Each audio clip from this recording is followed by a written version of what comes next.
دي الاكله بقى اللي احنا هنعملها معاكم النهارده. ده الفينش بتاعها، انا عملت لكم صورت لكم في الاول عشان نشجعكم. شوفوا الاكله شكلها عامل ازاي في الاخر. شكلها يفتح النفس، شكلها جميل، طعمها اجمل واحلى كمان. هتعمليها على طول، اللي حتى ما يعني لسه اول مره يعمل موضوع الجناحان ده او اكله الجناحان دي. ويعني يعني بيقول لك اكلتها مش قد كده، لا هي مش معنى ان هي مش مكلفه وسعرها قليل تبقى هي مش قد كده، لا ده اكلتها جميله جدا وطعمها حلو قوي. وهتعجبك قوي وهتعجب ولادك وهيطلبوها منك على طول. يعني حتى دي اسئله، يعني حتى لو تعمليها في عشوة مفيش مشكله. في يوم انت تعبانه فيه مش عارفه تطبخي ايه، اكله سهله ومش تاخد منك وقت خالص. وهقول لك دلوقتي تفاصيل كل الاكله دي كلها بسهوله خالص. النهارده بقى عندنا اكله سهله كده ومش مكلفه خالص. بما ان احنا في اخر الشهر، طبعا كلنا البوكات والمحافظ بتاعتنا خلاص يعني مهويه، فبندور على اي اكله كده تقضينا كده الكام يوم دول عما نقبض كده اول الشهر كده ان شاء الله على خير. فاكلتنا النهارده سهله جدا ومش مكلفه خالص، فوق امكانيات كل بيت. اللهم صل على سيدنا محمد وعلى ال سيدنا محمد وعلى اصحابه اجمعين تسليما كثيرا. النهارده هنعمل حاجه اسمها الجناحان. الجناحان دي في محل كده عندنا فاتح جديد، عامل عروض عشان الافتتاح بتاعه، عامل كل حاجه يعني بسعرها بسعر الجمله. الطبق ده عامل 10 جنيه يعني، فصراحه كانت فرصه ورحت جايبه طبقين دول 20 جنيه. قلنا يلا نصيبهم النهارده اعمل لهم الاكله دي. هوريكم دلوقتي الاول هنفك الاطباق بتاعتنا وبعدين نغسلها الاول عشان طبعا جايه من بره مش مغسوله لسه. هنكمل عليها ايه تظبيط برضو، فيها شويه هنا ايه شعر وحاجات برضه اهي نحطها في الحوض. زي ما قلت لكم اكله بسيطه خالص اهي يا جماعه، وعملها لكم برضه بطريقه جميله قوي هتعجبكم وهتعملوها على طول في اول الشهر وفي اخر الشهر في اي وقت. وساعات كمان لما يكون عندكم نحطها هنا ايه في الحوض ونغسلها الغسله بتاعتنا ونقول لكم ايه هنحط عليها ايه واحنا بنغسلها. نقطعها مع بعض. انا فكيتها خلاص اهي. هنا طبعا باين الحاجات اللي تطلع البواز لسه من الجناحان، هنقطعها برضو هنا كده. بسم الله الرحمن الرحيم. هنشيلها كده تمام. وفي شعر ولا حاجه برضو بنشيله كده زيادات اللي هي ما اتنضفتش، يعني مش تاخديها كده على طول تشطفيها لا يبقى فيها لسه شعر والضوافر بتاعت الجناحان لسه. اللي ما شافش فيديوهاتنا يا جماعه اول مره يشوف القناه بتاعتنا لايك وسبسكرايب ويعمل الاشتراك وما تنساش تدوس على الجرس بعد اذنكم بقى يا جماعه.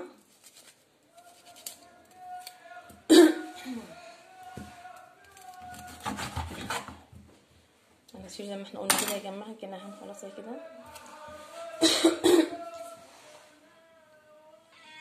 كده خلاص احنا كده شلنا الضوافر بتاعتهم اللي موجوده، وشلنا الشعر اي شعر موجود ولا حاجه اهو كمان، وشلنا اي حاجه يعني ايه زيادات فيها ونضفناها خالص من كل حاجه. مفيش غير ان احنا بقى نحطها في الماء ندعكها بالملح والليمون وشويه طماطم. انا بحب قوي الطماطم يا جماعه، ممكن اللي عايز يعني هي طماطم غاليه انا عارفه كل حاجه بس مش مشكله ما جاتش على حبايه، بس بتعمل لها ريحه حلوه، مش بتشيل الزفاره وبتعمل لها ريحه حلوه. اللي عايزه تستبدل الطماطم تستبدلها بدقيق، بس هو الطماطم افضل ما بقول لكم. بتعمل لما بنعقمها بالطماطم ندعكها بيها كده بتشيل الزفاره وتعمل الفرخه والحاجات اللي زي كده بيبقى لها ريحه حلوه. تمام. هحطها كده بسم الله الرحمن الرحيم.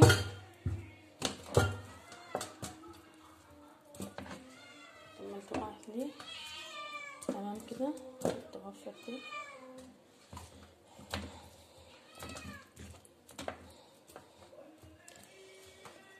بقى هنحط شويه الملح بتوعنا زي ما قلت لكم يا جماعه. لما نكون مثلا بنحط بنغسل الفراخ او بنغسل السمك او الحاجات الزفريه دي، بنعمل الملح والحاجات بتاعتنا في كوبايه على جنب، ما نحطش ايدينا في البرطمان او مثلا نمسك البرطمان ما ينفعش عشان ما نزفروش. حطينا الملح كده وهنقلب تمام. ما بحبش انقعها في ميه يا جماعه، بحس الحاجه ما بستريحلهاش وهي منقوعه جوه الميه. بص انا هعمل الطماطم بتاعتنا منها برضو ايه هدعكها انا جوه الحاجه. بصي الطماطم زي ما قلت لكم بتخلي ريحه الحاجه ريحتها الزفاره بتروح وبتعمل لها ريحه كده حلوه. الواحد بيبقى ياكل كده ايه بالحاجه كده مستريح لها.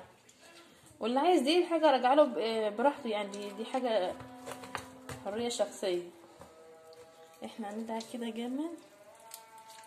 هنسيب الحكايه دي بقى، هنسيب التتبيله دي بتاعت التنظيف، دي تتبيله التنظيف يعني، هنسيبها كده نص ساعه عشان الزفاره وريحه الزفاره تروح.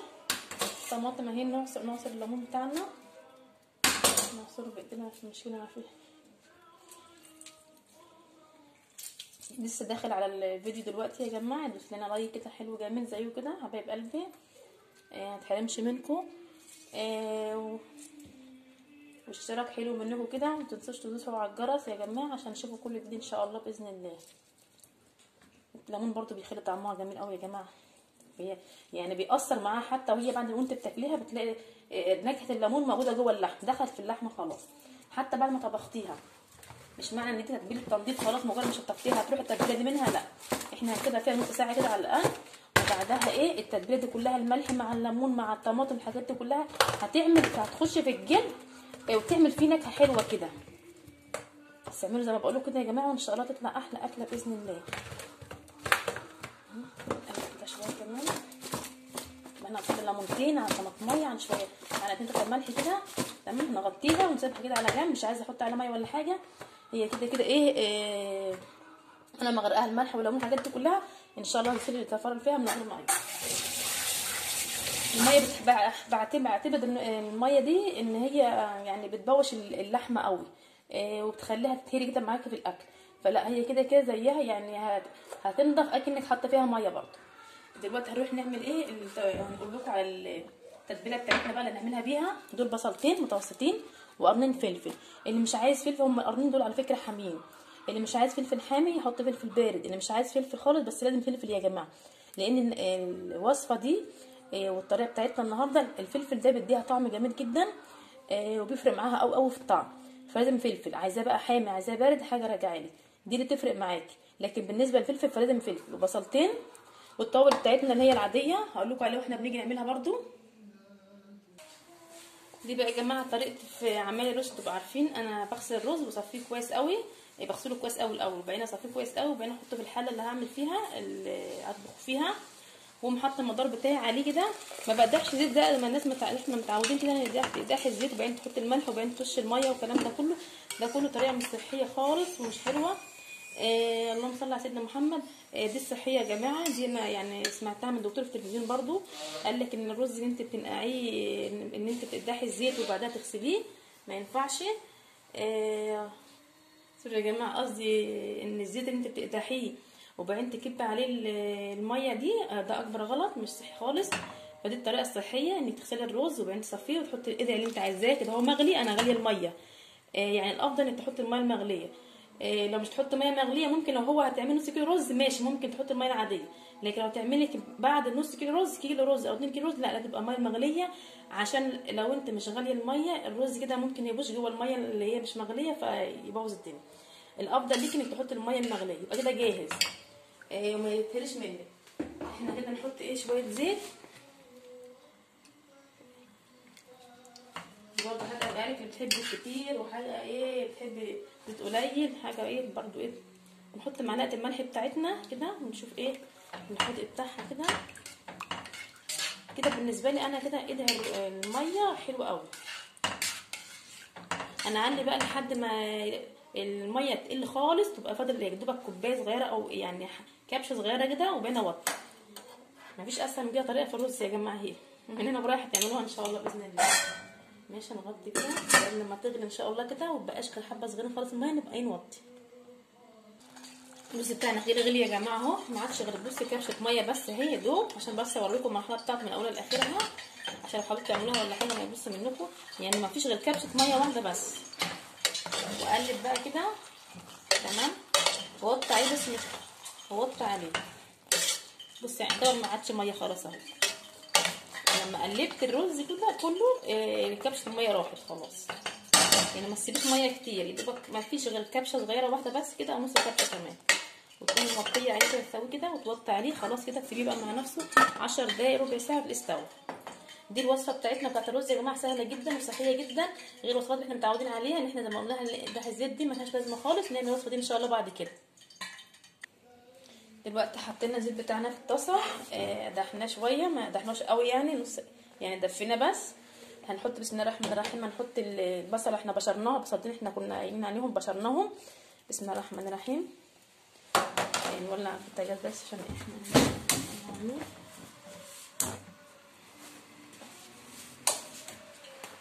تمام كده. بس ندبلها بس كده، مش هنحمرها، لا هتدبليها.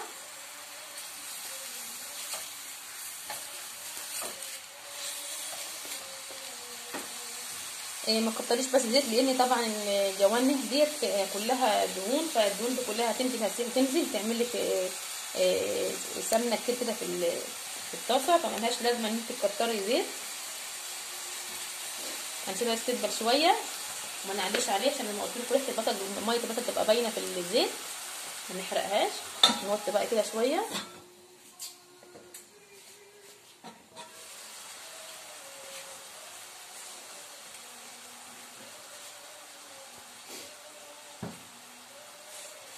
هتدبل بس، وبعدين نوطيها بس، ما نوطيش من دلوقتي، لان احنا لو غطيناها من دلوقتي مش هتحمر، مش هتدبل زي ما احنا عايزين كده.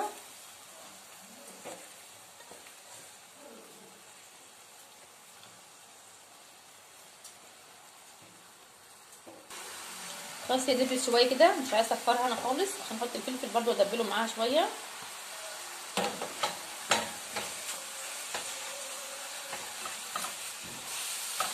هسيب برده الفلفل 5 دقايق برده كده عشان يدبل جوه البصله، واغطي عليهم 5 دقايق، وارجع احط التوابل بتاعتي كده. خلاص الفلفل بتاعنا دبل تمام كده. زي ما قلت لكم مش عايزين نحمر البصله ولا حتى نصفرها، لا عايزينها كده دبلنا بس كده. نحط التوابل بتاعتنا. التوابل دي يا جماعه ده فلفل اسمر وورق لوري وحبهان وملح، مش عاوزه اكتر من كده، انا مش عاوز اكتر من كده. فلفل اسمر وحبهان وورق لوري وملح، دول طحناهم كلهم مع بعض، حطهم مع البصله والفلفل. خلاص كده هنسيبهم بقى نوطي عليهم خالص 10 دقايق بالظبط. نوطي عليهم كده ونحطهم ونغطي عليهم. لازم تغطي عليها، ليه؟ تكمريها، تكمري المرته دي بالسخونيه بالبخار ده، تكمريها. يعني ممكن نعمل المرته دي جوه الجوانح دي ونقلبها فيها لما نغسلها طبعا ونشطفها ونشهدها. ناخد البصل وهو ني والفلفل والتوابل والحاجات دي كلها، احطها اقلبها جوه الجوانح واسيبها ساعه او ساعتين. بس اختصارا الوقت بعمل الحركه دي، ان انا احطهم في الزيت 10 دقايق والتقليبه دي كلها كده في الزيت مع البخار. اختصارا ان انا اسيبها ساعه او ساعتين في الجوانح. 10 دقايق كده بضغط موطيه عليهم وارجع لها تاني. خلاص كده بصوا بقى، خلاص التتبيله بتاعتنا خلاص يعني بقت محتاجه بس احط عليها الجوانح. الريحه بتاعتها جميله خالص ازاي. بسم الله الرحمن الرحيم. احط شويه كده.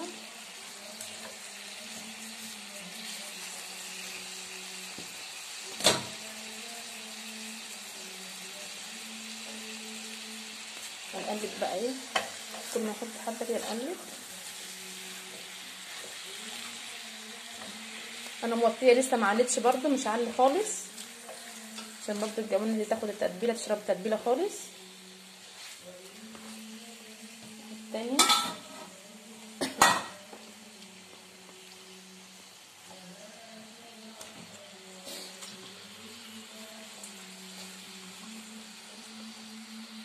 وهغطي عليها واوطي، اسيبها يعني ربع ساعه كده بس، كل مثلا 5 دقايق اجي واقلب اللي فوق تحت واللي تحت فوق كده، عشان يشربوا التتبيله.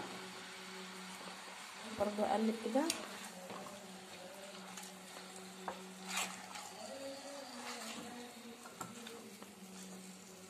كده.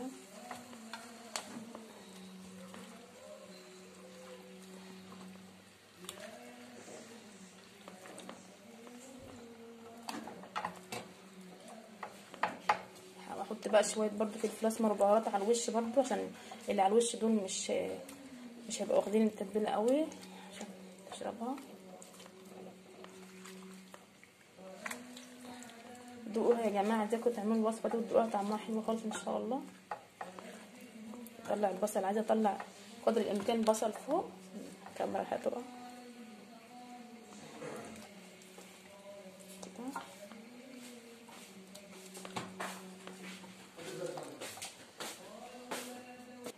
كده. قلبناها كده خالص وكله ده يعني حاولنا خلينا المرته كده ملت الجوانح كلها من فوق ومن تحت.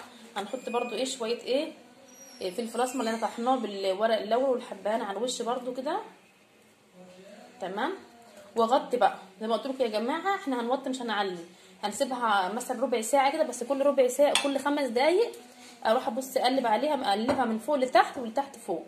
تمام. هنسيبها كده عشان السكريه تكملها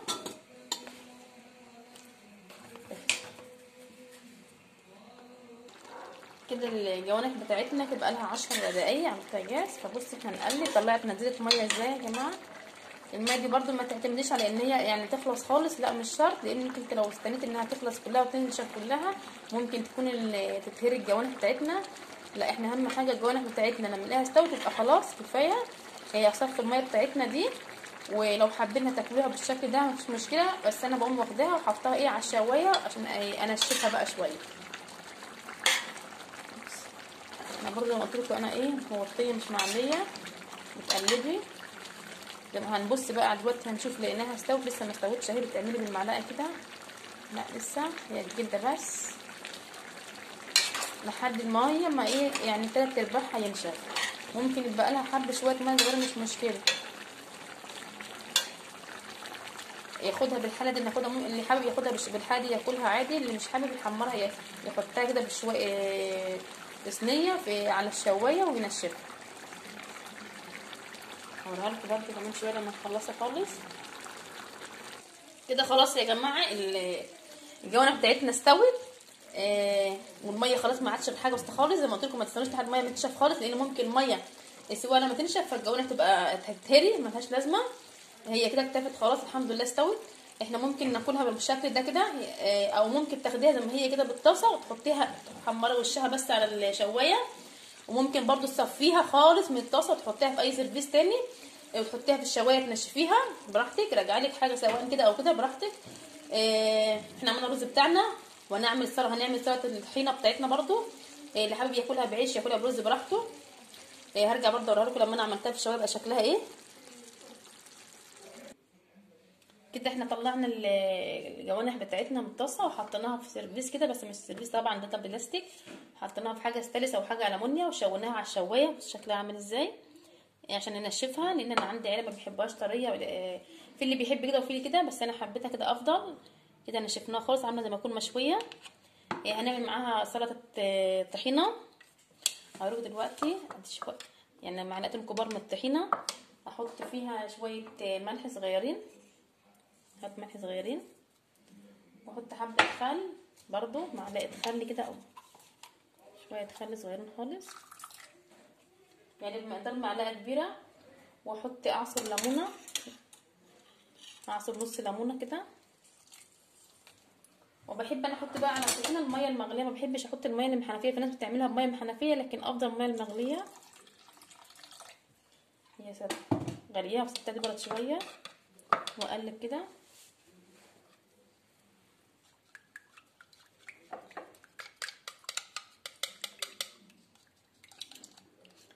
تتقل معايا على فكره، كل ما بتقعد تتقل. شوف انت بقى يعني حباها السمك بتاعها عامل ازاي.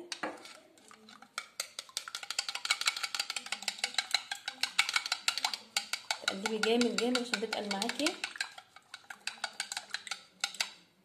بدات تتقل خلاص اهي. لو انت حباها كده خلاص، لكن هتلاقيها اتقل شويه. زي ما قلت لكم كل ما بتقعد تتقل. فانت لو مش عايزاها تتقل قوي ما تكتريش الطحينه، يبقى كفايه مع يعني مقدار اقل من ده او نص من ده كده بالظبط اللي احنا عملناه.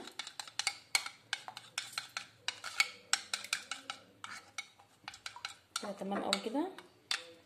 احطها بقى ايه طبق هنا كده. بسم الله الرحمن الرحيم. بس كده عشان يبقى طقم واحد.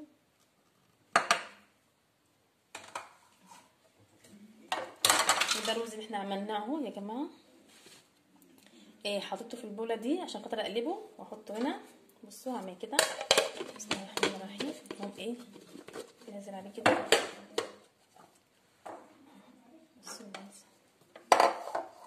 نازل كده اهو، شوفوا المنظر كده جميل ازاي. وعملنا كده اكله كده جميله خالص اهي. الفراخ، الجوانح والسلطه والرز بتاعنا بألف هنا وألف صحه.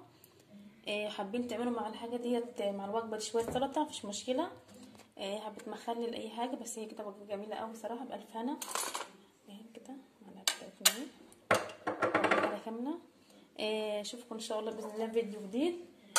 متنسوش بس تدوسوا لايك جميل كده زيكم، ودوسوا على الاشتراك، وتدوسوا الجرس. تمام. اشوفكم على خير ان شاء الله في فيديو جديد، والسلام عليكم ورحمه الله وبركاته.